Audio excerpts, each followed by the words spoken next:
தமிழக முதல்வர் ஜோசப் விஜய் பிறந்த நாளை முன்னிட்டு கிருஷ்ணகிரி மத்திய மாவட்ட த.வே.க சார்பில் மாபெரும் மாரத்தான் போட்டி ஞாயிற்றுக்கிழமை நடைபெற்றது.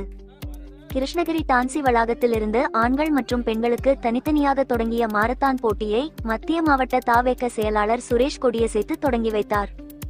இந்த போட்டி லண்டன்பேட்டை, புதிய பேருந்து நிலையம், நேதாஜி சாலை, பழையப்பேட்டை காந்தி சிலை, தர்மராஜா கோவில், ஆர்சிப்பள்ளி மற்றும் பெங்களூரு சாலை வழியாக சென்று மீண்டும் டான்சி வளாகத்தில் நிறைவடைந்தது.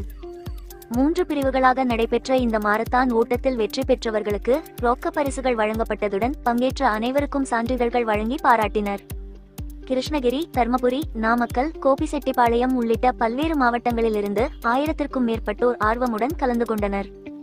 இந்நிகழ்ச்சியில் மேற்கு மாவட்ட த.வே.க செயலாளர் வடிவேல், முன்னாள் சேர்மன் மது ஹேம்நாத் மற்றும் கட்சியின் பல்வேறு நிர்வாகிகள் மற்றும் தொண்டர்கள் திரளாக பங்கேற்றனர். போட்டியில் வெற்றி பெற்றவர்களுக்கு முதல் பரிசாக 10,000, இரண்டாம் பரிசாக 5,000, மூன்றாம் பரிசாக 2,000 என வழங்கப்பட்டது.